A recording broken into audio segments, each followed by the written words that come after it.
একটা বীভৎস নারকীয় হত্যাকাণ্ড গতকাল বিকেল থেকে দীর্ঘ সময় পর্যন্ত আমাদের নানা আলোচনার বিষয় হয়ে পরিণত হয়েছিল। রাইটলি আমাদের অনেকেরই বিশ্বজিৎকে কুপিয়ে হত্যার মতো দৃশ্য বলে অনেকের মনে হয়েছে। পার্থক্য আছে, তারপরও সেটার তুলনায় ওখানে অসংখ্য মানুষ প্রেজেন্ট ছিলেন, টিভি ক্যামেরা প্রেজেন্ট ছিল বিশ্বজিৎকে হত্যা, এবং দীর্ঘ সময় থেকে এ কাজ হয়েছে। এটা ইন্টেন্সিটিতে খানিকটা কম হলেও প্রকাশ্য দিবালোকে একজন মানুষকে এভাবে হত্যা করা হয়েছে। কেউ কেউ দেখছেন, আমি এগুলো দেখার যোগ্য বলেও মনে করি না, মানে এগুলো দেখা যায় না, আর এটা এতটাই ব্রুটাল, কিন্তু কিছু মানুষ এটা করছেন। অনিবার্যভাবে অনেকগুলো ডাইমেনশন তৈরি হয়েছে, সবগুলো ডাইমেনশন নিয়ে কথা বলতে চাই, এবং একটা গুরুত্বপূর্ণ প্রশ্ন আসবে, কারণ এই হত্যাকাণ্ডের সাথে যিনি প্রধানত জড়িত তিনি বিএনপির অঙ্গ সংগঠন যুব দলের একজন কর্মী, এবং উনি শুধু তাই নয়, উনি কোনো গুরুত্বপূর্ণ পদ চাইছেন এরকম মিডিয়াতে দেখলাম। সুতরাং বিএনপির দায়ভার বা এই প্রেক্ষাপটে এই সিচুয়েশনগুলোতে বিএনপির কি করা উচিত, বা যে জায়গায় এসে ঠেকেছে সব কিছু বিএনপির কি করা উচিত, সেগুলো নিয়ে কিছু আলাপ করা দরকার আছে। কি কি আলোচনা সামনে আসলো, তার আগে একটা গুরুত্বপূর্ণ আলোচনা কম এসছে সেটা নিয়ে বলি, তারপর বিএনপি বা অন্যান্য ইস্যু নিয়ে কথা বলবো।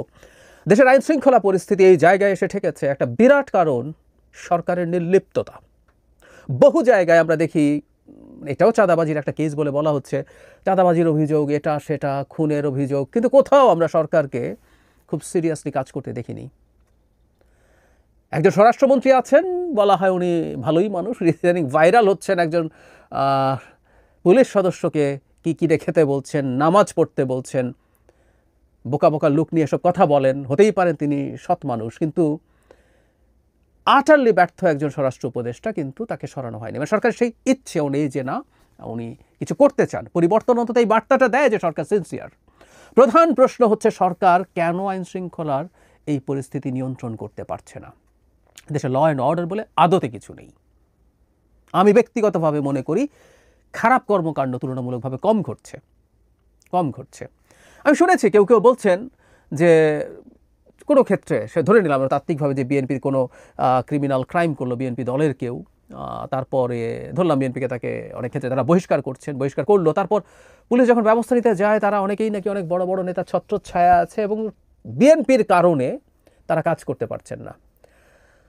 এইটা একটা সরকার অজুহাত দিতে পারে, প্রকাশ্যে কিন্তু দিতে হবে তাহলে, যে বিএনপি তাদেরকে পদক্ষেপ নিতে দিচ্ছে না। আর আমি পাল্টা প্রশ্ন করব, যে সরকার বিএনপির চাপে তার পুলিশ বাহিনীকে, বা এখন তো সেনাবাহিনী মাঠে আছে, তাকে ঠিকমতো কাজ করাতে পারে না, তাহলে সেই সরকারের ক্ষমতায় থাকার ন্যূনতম কোনো রাইট আছে?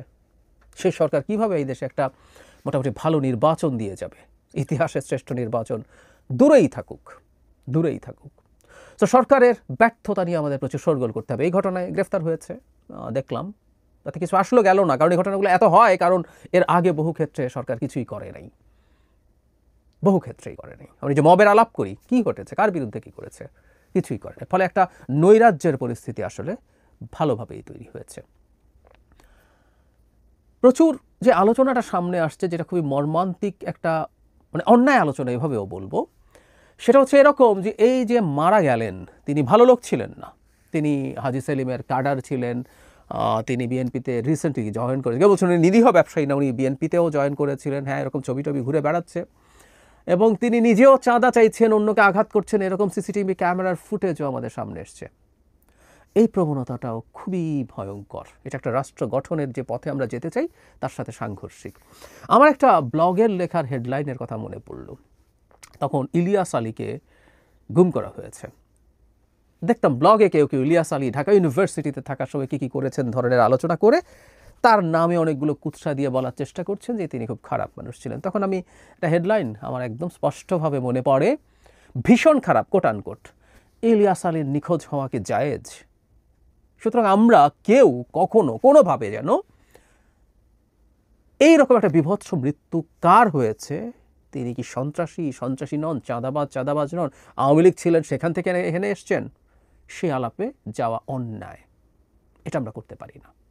এই মুহূর্তে অন্তত প্রশ্ন আসে না, স্পষ্টতই মনে হবে এই বিভৎসতাকে এক ধরনের ঢাকা দেওয়ার জন্য এটা হয়েছে। দ্বিতীয় কথা হচ্ছে, যিনি হত্যা করেছেন যিনি হত্যায় কয়েকজন জড়িত ছিলেন, এবং এই হত্যাকাণ্ডটা এত বিভৎস, আমি বর্ণনা পড়েছি, আমি আবারও বলছি আমি এটা দেখতে পারিনি। বুকের উপরে উঠে লাফানো হয়েছে, পাথর দিয়ে মারা হয়েছে। মানে মৃত্যুটা নিয়ে যদি একটু কথা বলি, যে মৃত্যুর ধরন কেমন, কিভাবে কাউকে হত্যা করা হচ্ছে, এটাও ম্যাটার করে। দিনের বেলা প্রকাশ্য দিবালোকে রাস্তায় ফেলে আধমরা একটা মানুষকে পাথর দিয়ে এভাবে হত্যা করা হয়েছে, লাফানো হয়েছে শরীরের ওপরে। ব্রুটালিটিটা কোন জায়গায় গেছে সেটা আমাদেরকে প্রমাণ দেয়। একই সাথে এটাও জরুরি কথা, কারো খুব হ্যাডাম না থাকলে কোথাও না কোথাও থেকে আমরা আসবো সেই জায়গায়, যে কারণে বিএনপির আলোচনা আসবে। সে প্রকাশ্য দিবালোকের রাস্তায় কাউকে এটা করতে পারে না, তার ইচ্ছে করলেও পারে না। সে জানে তার কোথাও একটা হ্যাডাম আছে, সেটা করতে পারে। এই লোকও, যিনি হত্যাকাণ্ডের নেতৃত্ব দিয়েছেন, তিনিও আওয়ামী লীগেরই লোক ছিলেন, এখন বিএনপির সাথে এসে যুক্ত হয়েছেন। এই আলাপও কেউ করছেন। তো কি হলো, কেন হলো এই আলাপ? প্রশ্নই আসেন এসব আলাপ করার। এই ঘটনাটা পর আবার একটা বিভৎস আলোচনা করা শুরু হলো। দল হিসাবে বিএনপি শেষ হয়ে গেছে, বিএনপিকে শেষ করে দিতে হবে, বিএনপির আর কোনো কিছু থাকতে পারবে না, এই আলাপ করা। এই জায়গায় আসবো, এটা অন্যায়। বোঝা যাচ্ছে কেউ বসেই ছিল এরকম কিছু ঘটার, সো দ্যাট বিএনপিকে শেষ করে ফেলা যায়। কোনোটাই ভালো ফল আনবে না দেশের জন্য। বিএনপির লোকজনের চাঁদাবাজির অভিযোগ দীর্ঘদিন থেকে আছে। আমি আমার অনেক ভিডিওর ভেতরে এসব নিয়ে কথা বলেছি। অবশ্য কারো কারো ক্ষুব্ধতা আছে যে আমি সেটা নিয়ে কেন প্রতিদিন বলি না। আমি অনেক বিষয় নিয়ে, একই বিষয় প্রতিদিন, আমি মব নিয়ে যতবার বাজে মব হয়েছে ততবার কথা বলেছি। কেউ কেউ মনে করেন যতবার চাঁদাবাজি হবে আমার ততবার কথা বলার কথা ছিল। না বলার কারণে আমি বিএনপি দালাল হয়েছি অনেকের কাছে। I don't mind. কিন্তু বিএনপির লোকজন যখন চাঁদাবাজি করছে বিভিন্ন জায়গায়, বিএনপি বহু মানুষকে বহিষ্কার করেছেন, তাদের বিরুদ্ধে সরকারের ব্যবস্থা নেওয়ার কথা ছিল, নেওয়া হয় নাই। কিন্তু আমি তারপরও বলছি, দেশে মব যা করছে, বিশেষ করে ইসলামের নামে ধর্মের লেবাস, এগুলো কোনোটাই ধর্ম না। এটা প্রত্যেকটা সব লোকজনকে আমি ধার্মিক বা ধর্ম বিশ্বাসী বলতেও প্রস্তুত নই। এটা আমি না, ইভেন খুব গুরুত্বপূর্ণ ধর্মগুরুরাও বলেছেন। সেটার ওজন, সেটা আমাদের সমাজে যতটা ক্রাইসিস তৈরি করে, তার তুলনায় এই চাঁদাবাজিগুলো খুব বড় বিষয় না। আমাদের অনেকের ব্যক্তিগত জীবনে চাঁদাবাজি বা এগুলো প্রভাব ফেলে বলে আমরা ক্ষুব্ধ হই, কিন্তু আমরা একটা স্টেটের আলোচনায় এটা আসলে অত বড় না। আমি একদিন বিস্তারিত কথা বলবো এই বিষয়ে। কিন্তু এই চাঁদাবাজি বা রেন্ট সিকিং অর্থনীতির ভাষায় সেটা শেষ পর্যন্ত এই জায়গায় এনে ঠেকিয়েছে। বিএনপির তার নিজের বহু মানুষ এই সংখ্যাটা নিয়ে ফ্যাক্ট চেক করে দেখা গেছে, যেটা মিডিয়ায় আসে 100-র বেশি সেটা না, কিন্তু তারপরেও যে সংখ্যাটা ঠিকঠাক মতো ফ্যাক্ট চেকিংয়ের মাধ্যমে নিশ্চিত করা গেছে, এই সংখ্যাটাও বিরাট। 40-50 জন বা তার চেয়ে বেশি মানুষ নিজেদের মধ্যে এই অন্তর্কোন্দলে তাদের প্রভাব, তাদের এই রেন্ট সিকিংয়ের যে চর্চা, সেটা টিকিয়ে রাখার জন্য করেছেন। বিভৎস তথ্য। এটা ভিডিও আমাদের সামনে এসেছে বলে আমরা অনেক বেশি আহত হয়েছে। এই ভিডিও নেওয়া যায় না, কিন্তু একই সাথে বলছে একটা মানুষকে গুলি করে মেরে ফেলারও যদি ভিডিও থাকে আর এই ভিডিও দুটোর মধ্যে ডিফারেন্স আছে। এর মধ্যে শিয়ার জিঘাংসা আছে, এর মধ্যে শিয়ার হ্যাডাম আছে। আমাকে কেউ কিছু করতে পারো না, আমি দিনের বেলায় এভাবে পাথর দিয়ে থেতলে মানুষ মেরে ফেলতে পারি। কেউ না কেউ, কারা না কারা অবশ্যই এর সাথে জড়িত আছেন, তার হ্যাডামের উৎস সেটা। দীর্ঘদিন থেকে বিএনপির বিরুদ্ধে নানা ক্যাম্পেইন চলছে। অনেক ক্যাম্পেইনের ক্ষেত্রে এটা করবে বিএনপি, যেহেতু রাজনীতি করে, মাঠে অপরাপর রাজনৈতিক দল যেহেতু আছে, এখন তারা কেউ যথেষ্ট সুযোগ পেলে করতো কি করতো না আলাপের চাইতে। এটা ফ্যাক্ট যে বিএনপি, আবারও বলছি, বিএনপির লোকজন যে ধরনের অপরাধে জড়িয়েছে বিএনপি নিজে প্রমাণ আছে, কারণ বিএনপি নিজে বহিষ্কার করেছে কয়েক হাজার এই ধরনের নানা রকম অপরাধের কারণে।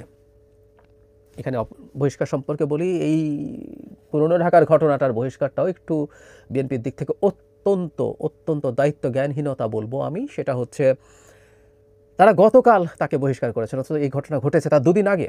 কেউ কেউ বলেন মিডিয়ায় আসেই নেই ভাইরাল হওয়ার আগে, এটাও ঠিক না। মিডিয়াতে কোনো মিডিয়াতে আমি দেখেছি, মেইন স্ট্রিম মিডিয়াতে, পত্রিকাতে এটা আগেই এসছে। এরপর ভিডিওটা পাওয়ার পর আবার নতুন করে এটা নিয়ে কথাবার্তা হচ্ছে। তো বিএনপির তো জানা উচিত ছিল যে এই রকম ঘটনা ঘটেছে এবং মিডিয়াতেও এসছে। এই তীব্র শোরগোল হওয়ার আগে, ভিডিও ভাইরাল হওয়ার আগে বিএনপি তাকে কেন বহিষ্কার করেনি, এই প্রশ্ন আমরা করতে চাই। এবং বিএনপি এখানে এটা অ্যাপ্রিসিয়েবল, বিএনপি বহুবার ট্রুলি তাদের এই বহিষ্কারের সাথে সাথে অপরাধীদেরকে ধরার জন্য আলাপ সামনে এনেছেন। বিএনপিকে আসলে খুব সিরিয়াসলি এগুলো ঠেকানোর চেষ্টা করতে। আমি জানি বিএনপি সরকারে নাই, বিএনপির অ্যাডমিনিস্ট্রেটিভ পাওয়ার নাই। আমি থানা যেদিন বিএনপি আক্রমণ করেছিল পাটগ্রাম থানা এবং দুজনকে ছাড়িয়ে নিয়ে গেছে, সেদিন আমি বলেছিলাম বিএনপির উচিত হবে কাউকে অ্যাসাইন করা টু মনিটর যে সরকার এটা এদেরকে ধরার জন্য করছে কিনা। শুধু সেটা না, এই ঘটনা যেটা ঘটলো, এই ঘটনায় শুধু একজন দুজন বহিষ্কার নাকি এরকে কেন্দ্র করে এখানে একটা বড় অংশ, এই কমিটি বিভিন্ন রকম আছে, তাদেরও এক ধরনের দায় দিয়ে, কারণ আমি বলছি যে হ্যাডামের একটা উৎস আছে, এগুলো খুঁজে বের করে একটা এক্সাম্পলারি স্টেপ বিএনপির আসলে নেওয়া উচিত।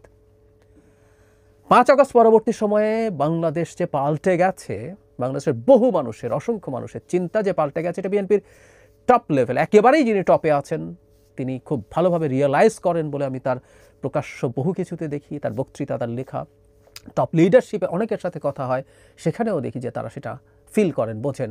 কিন্তু বিএনপির মধ্য থেকে নিম্ন পর্যায়ের একটা বিরাট অংশ শেখ হাসিনার মতো মগের মুল্লুক কায়েম করবেন বলে খোয়াব দেখেছেন, মানে তারা শেখ হাসিনার মগের মুল্লুক সরিয়ে তার মগের মুল্লুক আনবেন, এই খোয়াব হয়তো দেখেছেন। বহু ক্ষেত্রে তাদের আচরণ সেই রকম।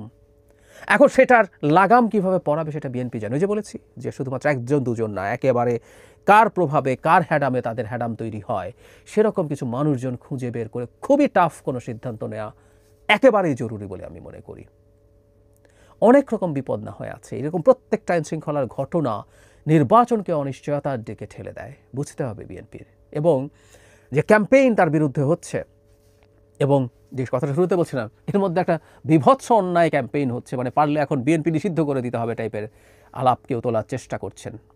বিএনপির প্রতিপক্ষ যারা আছে তারা তাদের ক্যাম্পেইনে, তাদের নির্বাচনের ক্যাম্পেইনে, পলিটিক্সের ক্যাম্পেইনে এটা ব্যবহার করবেন, তারা চেষ্টা করবেন তাদের দল কত ভালো, আর যে দলটা ক্ষমতায় যেতে পারে বলে বলা হচ্ছে সেই দলটার কত খারাপ, সেগুলো তারা বলবেন। কিন্তু যেভাবে পুরো সংগঠনকে দায়ী করে, সেই সংগঠনের পুরো সম্পূর্ণ দায় চাপিয়ে সেই সংগঠনকে ধ্বংস করে দেওয়ার খোয়াব কেউ কেউ দেখেন, এটা খুব বিভৎস ব্যাপার। বাংলাদেশের রাজনীতিতে, বাংলাদেশের গণতন্ত্রের জন্য একটা বিএনপি, যেই বিএনপিটা জনগণের মনের ভাষা বুঝবে, সে 50 বছরের দল, তার অনেক রকম ডিনামিক্সের মানুষ আছে, সে একটা যখন রাজনৈতিক সংস্কৃতি অত ভালো পর্যায়ে ছিল না সেই সময়ের মধ্য দিয়ে গেছে, এবং একটা মারাত্মক ফ্যাসিস্ট এবং একটা অংশ পরে মাফিয়া রেজিমের বিরুদ্ধে সে লড়াই করে গেছে। সেইটার মধ্যে থেকে, এর মধ্যে এটা একটা রিস্কি। আপনি যখন এরকম দের সাথে ফাইট করেন, আপনার নিজেরও সেই চরিত্র পেয়ে যাওয়ার সম্ভাবনা থাকে, কারণ আপনি তো ওই ভাষায় কথা বলেছেন দীর্ঘদিন। কিন্তু বিএনপিকে এরপরও আমাদের, তার এই সব প্রবলেমের পরও বিএনপিকে এই দেশের স্বার্থে লাগবে একটা মধ্যপন্থী দল, খুবই জরুরি। আজকে হয়তো আমাদের এই অন্যায়, অনিয়ম, খুনাখুনিগুলো দেখে খুবই খারাপ লাগছে, কিন্তু একটা দেশের রাজনীতিতে একটা মধ্যপন্থী বড় দলের কত বড় ভূমিকা, কত বড় গুরুত্ব, এটা আমরা অনেকে আসলে জানি না। ওই গুরুত্ব মাথায় রাখতে হবে। সুতরাং বিএনপির সমালোচনা করতে হবে, টাফভাবে করতে হবে, এবং বিএনপির উপর চাপ তৈরি করতে হবে যাতে বিএনপি নিজেকে শুধরে নেয়, টপ না, একেবারে বটম পর্যন্ত। কারণ আমরা চাইবা না যে দীর্ঘ সময় এই দেশ বিএনপি দ্বারা শাসিত হবে, বা বিএনপি দেশ পরিচালনা করবে, যদি ইউফেমিস্টিকলি বলি।